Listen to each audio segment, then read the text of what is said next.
Welcome to the DeanBodi podcast. How's everybody doing? We're trying a little different angle here, different camera setup, so you can see me doing the podcast and see how this goes. I hear about the professional lighting, do all this stuff. You know what the professional lighting is over here in the DeanBodi studio? Turn the light on. That's what it is. Turn the light on. So, oh wow, Bodhi's not in the shot this time, right? Not so easy when you don't have the selfie mode in and I can walk around as she's on the move. Booyah! There she is. We got Bodhi. Bodhi's in all this. Remember, Bodhi's 90% of this business. I'm just 10%. She's the motivating factor. She's the muse. She's the producer, director. She gives me the energy to keep moving forward with this. That's how much I love her. And we're having a lot of fun doing this and hope you're enjoying what we're doing. So there's the boat. We got her. We'll flash her from time to time. Okay. And we did a nice video earlier today on the YouTube channel. Remember, DeanBodi Show. DeanBodi, DeanBodi -show. It's going to pop up on the YouTube channel. DeanBodi Podcast on Apple and wherever you get podcasts. And going to be a big shift coming up with Spotify, and we're on that platform. So we're also on Stitcher and Google, you know, and all of the fun platforms. But with the Joe Rogan, man, all that buzz is going on with Joe Rogan and the $100 million deal. And by September, all his videos and his catalog is going to be shifted over there. You know, it kind of reminds me of when Howard Stern went from mainstream radio, right? And where he got picked up by Sirius XM, I think it was called, satellite radio. $500 million contract, something crazy like that. And, you know, you're going to lose a huge part of your audience, probably 80% in the beginning. Then the subscription or however they're going to do it on Spotify will build that audience back up again. So pretty cool. I'm excited about doing this way. We're going to do it differently from time to time. Who knows? This is like 2 for Tuesday. This is Double Shot Tuesday. This is, you know how it goes, right? Could be doing Maniac Mondays and Wacky Wednesdays and Throwback Thursdays and Freaky Fridays and, I don't know, Shut Up and Listen Saturdays and Sing Along on Sundays. Yeah, we did a little sing along today, didn't we, with The Foreigner? You want to hear it? Go to the YouTube channel and listen to it, okay? And I know my voice is not the greatest voice in the world, but it's about having fun. Be yourself. Sing along. Singing, put your favorite tunes in. Give yourself an attitude adjustment. That's what it does for me. And that old 80s stuff, I'm not just 80s. Don't push me, okay? Don't test me. I'll do Run DMC. I'll do the new Godzilla rap with Eminem. I got that whole album. Love Eminem. That new one, what a weird timing with that, too, is because he's probably going to win Album of the Year with that, hands down. He just kind of dropped that one out of nowhere, as he does. He likes to surprise people, but this thing is the bomb. I highly recommend it. So I'm classical. I go to jazz. I go to rap. I go to hip-hop. I'm mostly an 80s rock guy. And 70s, and I'm all over the place, man. We'll go Beethoven 1 second, and we'll go Foreigner and Hot Blooded the next. So it's all good. It's all good. So we have a good one today, man. You're going to be going on a trip with me today. When I had a paper route, oh my gosh. We're also going to go to my second bartending job ever after my little 2-week class at the bartending school. And then we fumbled around with a couple private gigs, and I was overwhelmed and sweated out those nerves and learned some hardcore stuff on the job training, as they say, and test my new skills. And now I'm fumbling around and using the jigger and cutting garnishes I never cut before, and made my $50, and I went home back in the day. Back in the day, that filled a few tanks of gas. I don't know. I might be back where it was right now, and the prices. So this first job was when I was 18, was at the Red Lobster. For about 1.5 years, I worked there behind the bar. That was a good one, too, man. That puts you right into the frozen drinks, you know, the strawberry daiquiris. They had all these signature glasses like the Lighthouse and the Smooth Sailing. You get to keep the glass. So you learned, I think they had some ice cream drinks too, which came in handy later. It's good to get walloped by all of the different kinds of cocktails because each job you learn something new, and that's the way you do it, man. I did the nightclub business for over 12 years, easy. And every bar was different. Some like to use the jigger, some like to let you free pour. Big free pour fan. Shout out to the free pour. Oh man, we're gonna get into that. We're not going to get Scarlett O'Hara's we did free pour, so that's a good thing. We didn't get tested though in the test tube rack like I did at, I'm gonna say it, Studebaker's. You didn't get a 90% on your test before your shift. You didn't go on. Right hand, left hand. And the best managers, the best training.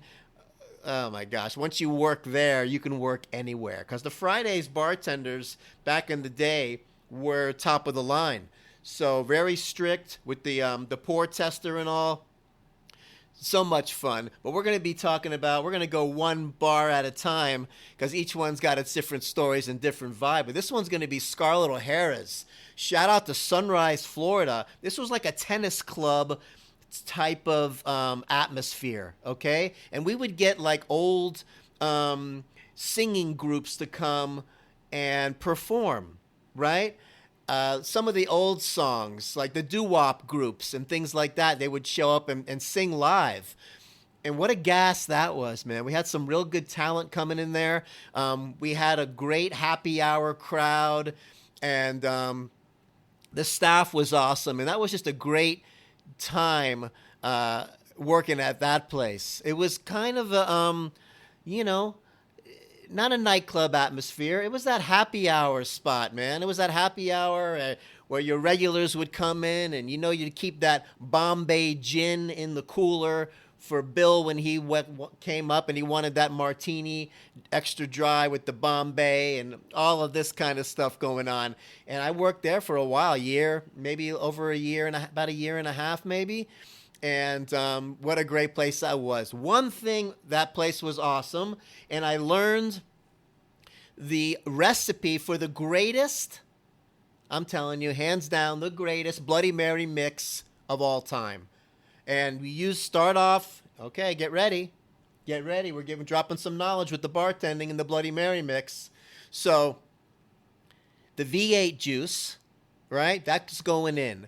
You got the celery salt. We got the Worcestershire. We got the salt and pepper. We got the Tabasco. What else is going in there? That's pretty much the majority of it. And then here comes the secret. That place isn't open anymore, so we're giving out the secret. We would take a little dish, fresh horseradish and pickle juice. You stir it around, dump that in there, and let that set. And you want to talk about a Bloody Mary mix. Ah, man, that's the best hangover cure of all. Put the celery stalk in there. You put the skewer with the cherry tomato, the cucumber, the big shrimp cocktail on there, right? Squeeze your lime on there. You got to season the rim of that glass with the Lowry seasoned salt, not the regular.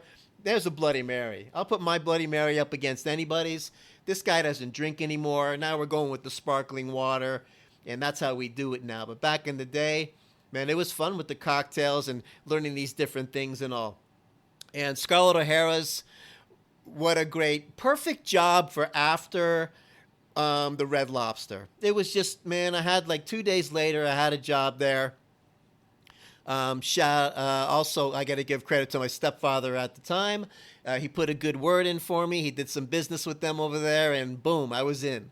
So I wanted to mention also, wow, down the street from Scarlett O'Hara's, we would go out as a crew, of course, as you would do back in the day. The staff is like family. You go out together, you work together. Oh, man, you cry on each other's shoulder and go out with one another and break up with one another. It was like, man, we had some reality shows back then. I wish that someone would have followed me with a camera with some of these bars. Would have made definitely a great show on Discovery Channel. Okay? So, Down the street, we had the Bombay Bicycle Club. What a great bar. And down a little further, we had the Banana Boat. Two great bars for after hours. Just great warm places with great decor and everybody just hanging out. These places were packed. It was just so that time where the bars were just all filled up. We had Bennigan's around the corner the other way. TGI Fridays up the road. Oh, what a time. So that's my Scarlett O'Hara's little thing there. And I'm going to take you on a little trip right now from when I had a paper route. Okay? I did a paper route like nobody else did. This is not little Dean cruising around on his bicycle with the banana seat, throwing the newspaper. I had my 71 Lemans, jacked up, gold color. I don't know what color this thing was because this is going to get me a little upset, but I had somebody from the vocational school use my car as a project, and I let him paint my car. And he ended up charging me money when he wasn't supposed to do that. It was supposed to be for his final exam, and I was supposed to get it for free. But he collected some money. Needless to say, we had a little bad energy after that. Okay? But it was like a gold color. It was like a pea soup urine type of color. Black racing stripes, and I remember the one stripe on the back was a little bit askew. And I had to look at that thing every time I walked to my car, and I had to get over it because I know I didn't have him do it over again. We were not getting along, and it was too late, and it was the final exam, and he graduated, and I just dealt with it. And if you didn't really know, unless you were driving behind me, you're going to see it. Probably, hey, look at that guy. That one stripe is crooked. I wonder if he knows. Yeah, I knew. But I still had so much fun with that car, with the shift kit in there, and you drop it in low, and you get at the red light, and you gun it. Then you hit the shifter. Hear that little chirp. That little chirp was like the greatest thing ever when you're 20 years old and showing off. Oh, my gosh. So that was the deal with the car. That's the car I used. It was jacked up with air shocks. I used the car to do my Winmore Village. That was my paper route, the whole retirement village. And, they knew that I was coming in that car to the point where they would be on the fourth floor, a couple of these older men, waiting for me to throw it so they could catch it. I ended up really having a lot of fun with this job until you're going down to the Fort Lauderdale Strip. You're hanging out with your friends. And all of a sudden, I have to go into work at 3 a.m. Everyone else is hanging out. I got to go. See ya. I'm going to go fold papers, throw them all in my car, and then go around to Winmore and do it. And when I first started that job, it took me about 3.5 to 4 hours to do it until I started getting it down and I didn't take the elevator up or run up the stairs. I learned how to, here's the technique. Are you ready? There's techniques in everything to save you not only some time, but, this 4-hour thing had to stop. I got it shaved down to 1.5 hours. So what I would do, remember, these are 4 floors. Of course, lobbing it to the first floor in front of the door is easy. Second floor, with the lighter papers, Monday, Tuesday, you threw a little sidearm line drive. Yes, I broke a window or two. Part of the job that came with it. You had to pay for it. It came out of your check. And the third floor was a little more of a lob, a little more oomph. But going up the elevator and the stairs, man, was like it would take you too long.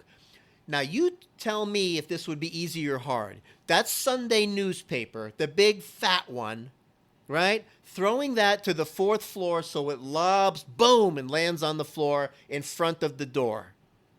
Yes, I could do it. It took a little time, but the trick was to wipe a little sweat off of your shirt, and then it would be a little tacky to the plastic bag on the paper, huh? And I would take it, I would bend all the way down, and I would jump off the ground and use every ounce of my body with my arm, and I would throw it I had to do it as hard as I could, and it would just make it over the top, and it would it would slam on the ground. And at 4 a.m, it's pretty loud. Okay, it's pretty loud. But anyway, I got it shaved down to an hour and a half. In that job, I don't know, after having to leave the strip and all my friends too many times in a row, I think after 6 weeks or maybe 2 months of that job, we had to end it. It wasn't my thing. This was, you had to put the bill to bill the person. You stick that in the paper, and they had to pay the bill. This was like a major process, and I'm thinking like, cash money bartending compared to this. Not even close. You get spoiled with the bartending when you work in the right places and you're making cash and you're easily putting, your $100 or $150, $200 cash in your pocket after your shift.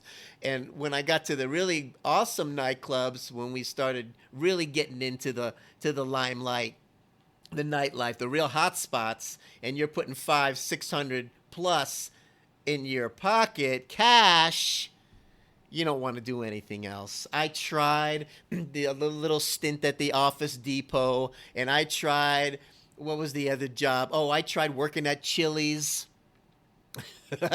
These are whole other podcasts I can do. At Chili's, at the salad guy, at 4 a.m, you're chopping up salads and lettuce chopping, and you got to...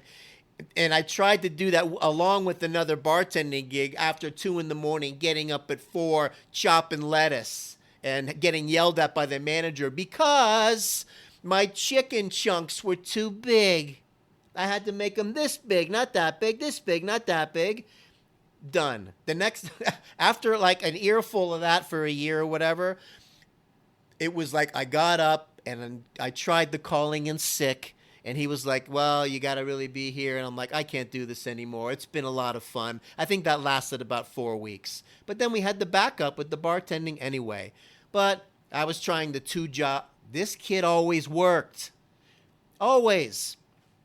Since I was, I don't know, a little whippersnapper running around Kendall Point in Miami trying to wash windows and stuff. Always working. Always working. All kinds of different restaurants, all kinds of bars, all kinds of things. You need cash money when you're young and you're a kid and you got your car and you're going out to the strip and all this stuff going on. You need gas money. You need money to do stuff with. You gotta go on a date. You gotta pay.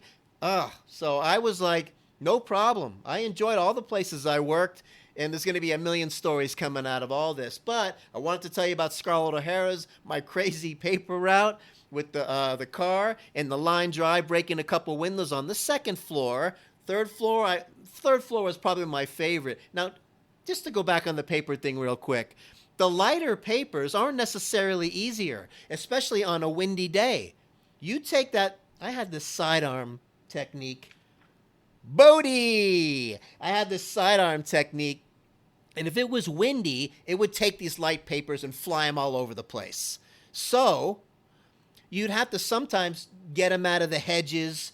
They would fly here, fly there. Now, if you had a second floor number and you threw it and the wind flew it up to the third floor, gotta go get it. You gotta go get it. Then we have to go up. You gotta get it. You gotta bring it back down.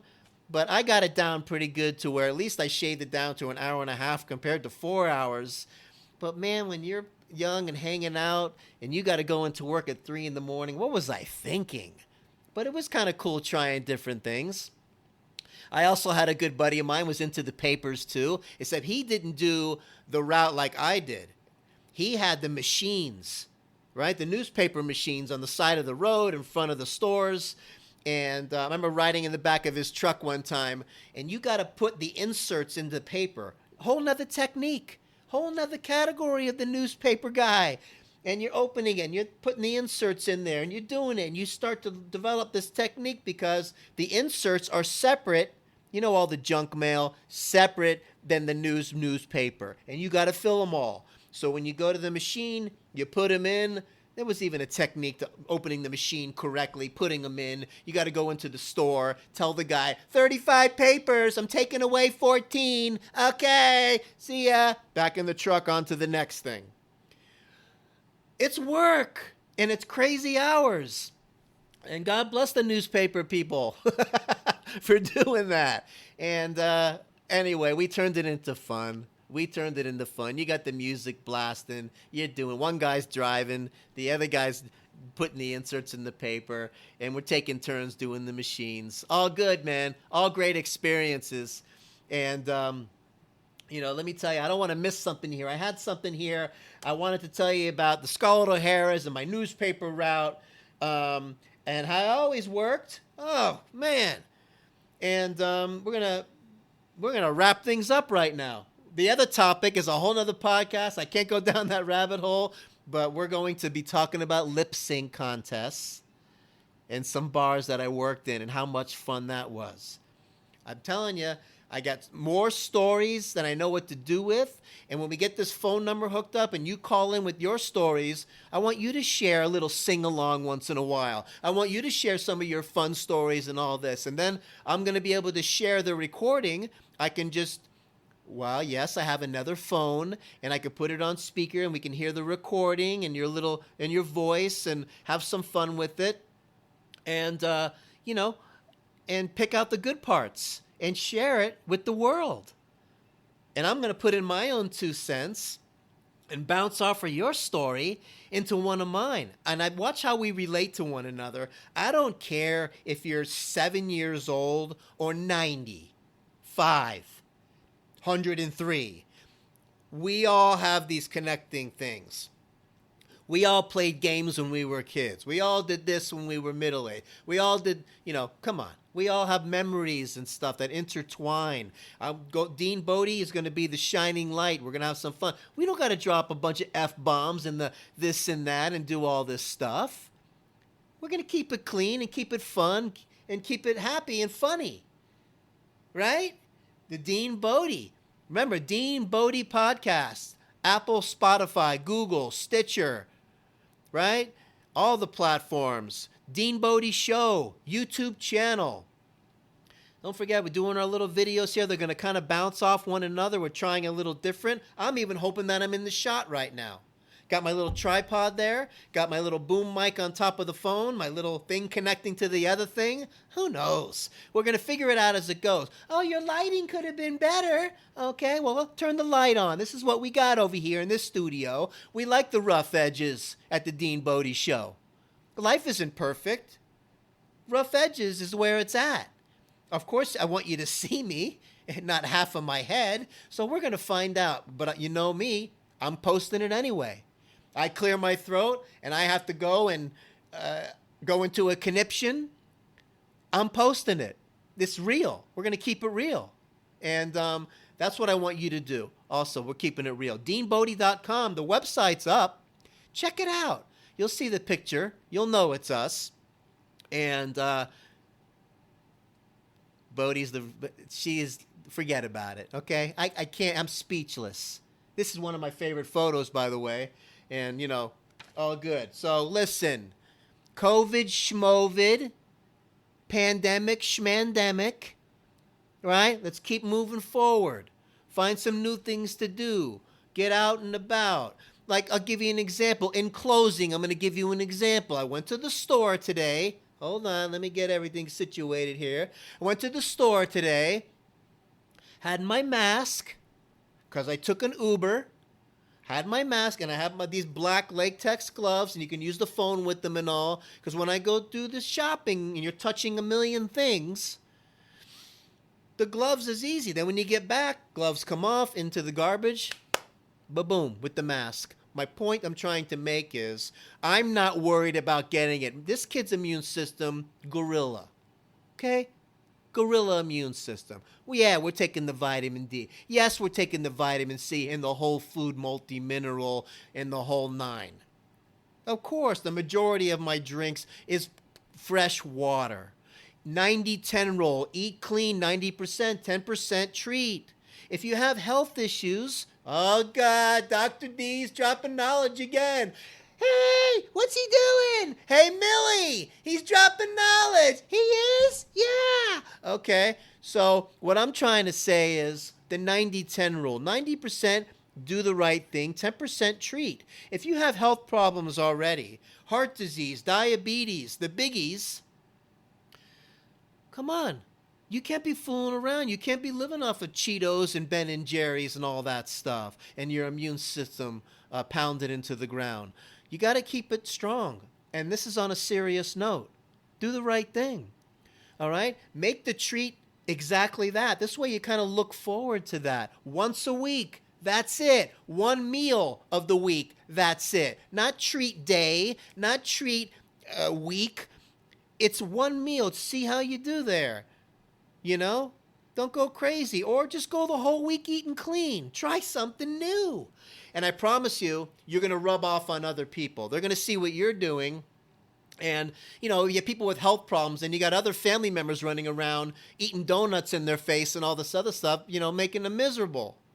If you do what he's supposed to do, if the whole world ate like a diabetic, the world would be a healthier place. Period. So take that for what it is. Little drop, Dr. D dropping some knowledge there. Oh, happy birthday, Stevie Nicks, today. Little Fleetwood Mac. Oh, man, talking about going back in time with that music. But that's, I did post something earlier today. You'll see it, the DeanBodi, where I used some Stevie Nicks music on there. So go ahead. Don't forget to subscribe. I like the other guys on the YouTubers. They go, don't forget to hit the subscribe button and the like button and the DeanBodi, the air quotes, the DeanBodi Show YouTube channel, DeanBodi.com website, DeanBodi Podcast. Come on, man. Make it a great day. I hope that this thing comes out good. I'm sure that it's going to be fine, and we're going to be doing different fun things, and we will talk at you tomorrow. Have a great night. Bye-bye now.